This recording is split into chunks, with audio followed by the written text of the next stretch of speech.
রাত কেন বলা হচ্ছে?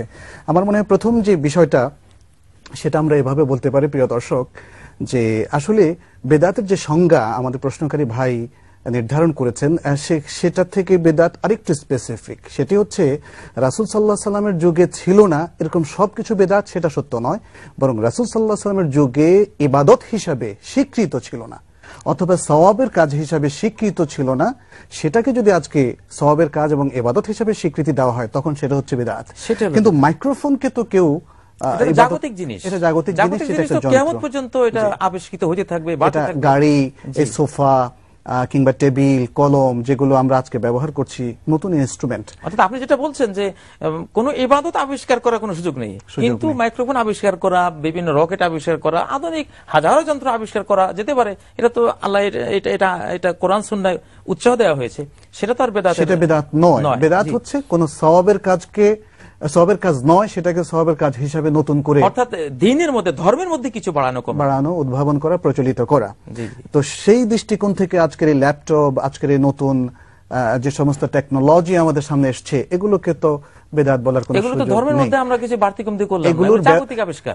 এগুলোর ব্যবহার যদি ভালো হয় তাহলে ভালো, আর এগুলোর ব্যবহার যদি খারাপ কাজে হয় তাহলে সেটা হারাম। দ্বিতীয় যে প্রশ্নটি করেছে সে সম্পর্কে একটু বলুন প্রফেসর ইব্রাহিম, যে মুনাজাত কিংবা মিলাদ সম্পর্কে তো কোরআনে কোনো নিষেধাজ্ঞা আসেনি, তাহলে এই নিষেধাজ্ঞা কেন আমাদের তরফ থেকে আসছে? হ্যাঁ, কোরআনে নিষেধাজ্ঞা এসেছে, কোরআনেও এসেছে, হাদিসেও এসেছে। কোরআনে এসেছে মা আতাকুমুর রাসূলু ফাখুযুহু ওয়া মা নাহাকুম আনহু ফান্তাহু। রাসূল যেটা দিয়ে গেছেন, যত ইবাদত বন্দেগী যা দিয়ে গেছেন সেটাকে তোমরা আঁকড়ে ধরো, আর যেগুলো থেকে নিষেধ করেছেন সেটা থেকে বিরত থাকো। আর রাসূল নিষেধ করেছেন ওয়া ইয়াকুম ওয়া মুহদাসাতিল উমুর, আমার পরে যত নব উদ্ভাবিত ইবাদত বন্দেগী, মিলাদ, মুনাজাত, হাত তোলা, এটা জশ্নে জুলুসে, ঈদে মিলাদুন নবী, শবে মেরাজের নামাজ, শবে মেরাজের রোজা, যত কিছু আমার পরে আবিষ্কৃত হবে ইবাদত রূপে, এগুলো সব পরিত্যাজ্য, পরিহার করো।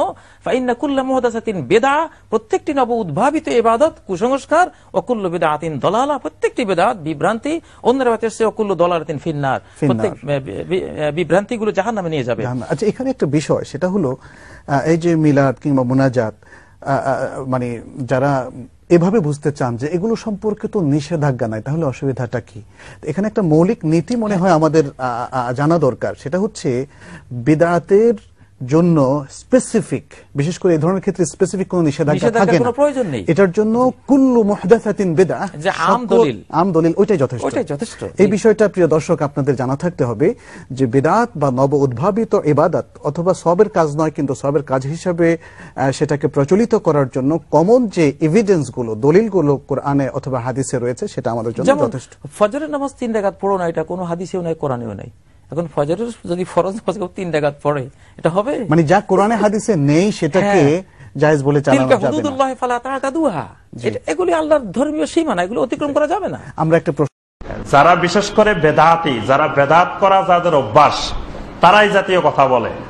অনেকে বলে যে আরে মিয়া এই ফ্যানের নিচে নামাজ পড়েন, এটাও তো বেদাত, এরকম বলে না? তারপরে এই যে বিল্ডিং মসজিদে নামাজ পড়েন, নবী সাল্লাল্লাহু আলাইহি ওয়াসাল্লামের সময় কি এরকম মসজিদ ছিল না, এটাও তো বেদাত। আপনি যে এই পাঞ্জাবি পড়ছেন, এটাও তো বেদাত, কাপড়, এটা কি নবী সাল্লাল্লাহু আলাইহি ওয়াসাল্লামের সময় ছিল? এরকম আপনাকে মানে বুঝাতে চাইবে যে বেদাত কিছু না, বেদাত করলে কোনো অসুবিধা নেই। কিন্তু বুঝতে হবে, এবাদতের জন্য যদি আপনি নতুন কিছু তৈরি করেন সেটা বেদাত না।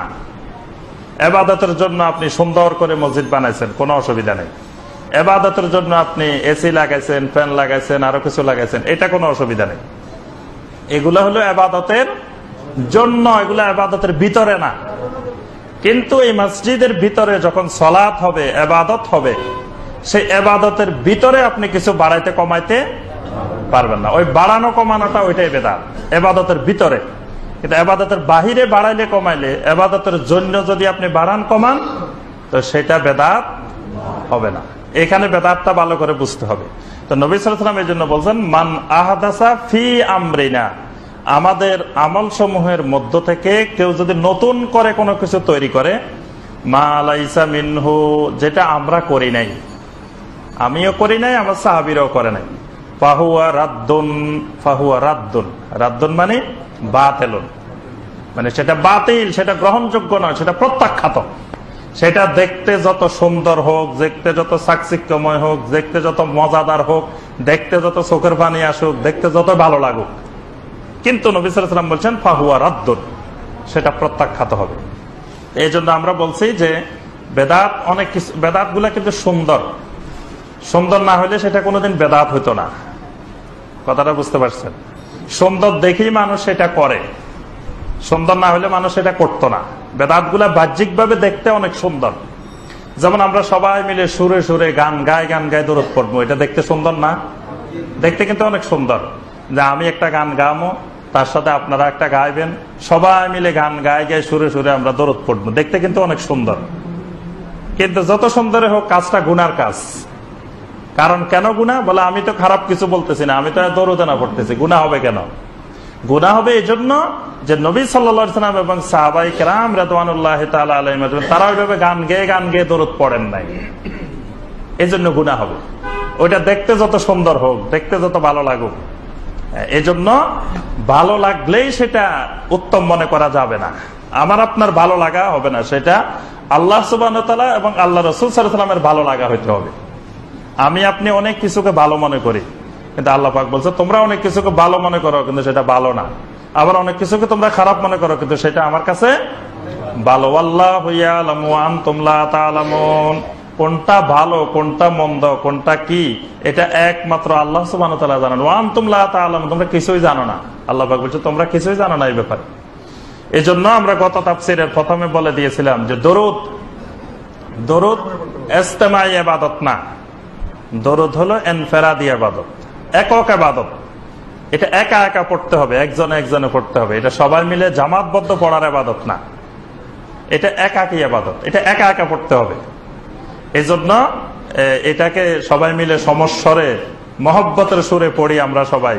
আমাদের দেশের ওলামারা এরকম বলে, বক্তারা এরকম বলে, সবাই মহব্বতের সুরে বলি, এইভাবে বলে মহব্বতের সুরে। এই মহব্বতের সুরটাই বেদাত। মানে নবী সাল্লাল্লাহু আলাইহি ওয়াসাল্লাম এবং সাহাবায়ে কেরাম এরকম মহব্বতের সুরে, গানের সুরে, তারপরে ওই যে মাঝখান দিয়ে ধরেন ওই বক্তার হয়তো চা খাওয়ার সময় হয়েছে, সবাই মিলে পড়েন দরুদ, সবাই দরুদ পড়তেছে, বক্তা সাহেব চা খায়, ওই দরুদ হলো চায়ের দরুদ। এটা নবী সাল্লাল্লাহু আলাইহি ওয়াসাল্লামের মহব্বতের দরুদ না। মহব্বতের দরুদ হলে উনি চা খাইবে কেন? উনিও তো পড়ার কথা। সাধারণ জনগণের মহব্বতের দরকার আছে, উনার মহব্বতের দরকার নাই। সবারই মহব্বতে লাগাই দিয়ে উনি চা খায়, উনি পানি খায়, উনি দুধ খায়, তো এটা কোন ধরনের মহব্বত? এজন্য মহব্বত করলে সবাই মিলে করতে হবে, এবং সবার আগে যিনি বক্তা, যিনি তাফসীর করতেছেন, ওয়াজ করেন, তিনি বেশি মহব্বত করতে হবে সবার আগে। তো এজন্য আমরা যেটা বলতেছি সেটা হলো দরুদ জামাতবদ্ধ পড়া যাবে না, বিদাত। নবী তা করেননি, যেহেতু এর খণ্ডন কিভাবে? এর খণ্ডন ওর কাছে রয়েছে। হ্যাঁ, নবী সাল্লাল্লাহু আলাইহি ওয়াসাল্লাম ট্রেনও চড়েননি, সুতরাং ট্রেনে চড়িও না। নবী বাসে চড়েননি, বাসে চড়িও না। নবী সাল্লাল্লাহু আলাইহি ওয়াসাল্লাম মোবাইল ব্যবহার করেন, মোবাইলও ব্যবহার করিও না। সুতরাং তুমি পায়ে হাঁটো, পায়ে হেঁটে হজে এসো, অথবা উঁট একটা কেনো, উঁটের পিঠে চড়ে হজে এসো। আর নবী সাল্লাল্লাহু আলাইহি ওয়াসাল্লাম কাঁচা মসজিদে নামাজ পড়েছিলেন, সুতরাং খেজুর গাছ কোথাও থেকে আমদানি করে নিয়ে এসো। আজমির রাজস্থানে চলে যাও, খেজুর গাছ তলাশ করে না, সৌদি আরব থেকে খেজুর গাছ নিয়ে যাও, আর খেজুর পাতা দিয়ে মসজিদ বানাও, আর তারপরে নামাজ পড়ো, তখন এর জবাব দেওয়া যাবে। কথা বুঝতে পেরেছেন? এ জাহেল, যে জাহেল বলেছে, এই প্রশ্ন করছে, জাহেল বিদাতি বুঝে না। বিদাত মানে ধর্মের নামে নতুন কাজ করা। আর ইন্টারনেট, ফেসবুক, ভিডিও, এগুলি হচ্ছে দুনিয়ার এগুলি রিসোর্স, মাধ্যম, যেগুলি দিয়ে এই যে মাইকটা, আওয়াজটা আসতে যেত, আপনাদের কানে বেশি যেত না, তখন ঘুম চলে আসতো, আর মজাও ধরতো না। তো মাইকটা ব্যবহার করছি, সেই জন্য আওয়াজটা একটু জোরে গিয়ে পৌঁছেছে। কিন্তু মাইক ব্যবহার করাটা ইবাদত নয়, সুতরাং এটা বিদাত নয়, এটা হচ্ছে দুনিয়ার এগুলি হচ্ছে মাধ্যম, উপায়, উপকরণ। আল্লাহ পাক সেগুলি ব্যবহার করতে বলেছেন। আয়াত তো পড়লাম, ও জবাব মান হারামা জিনাতাল্লাহ, আল্লাহ পাকের এই অলংকারকে কে হারাম করবে?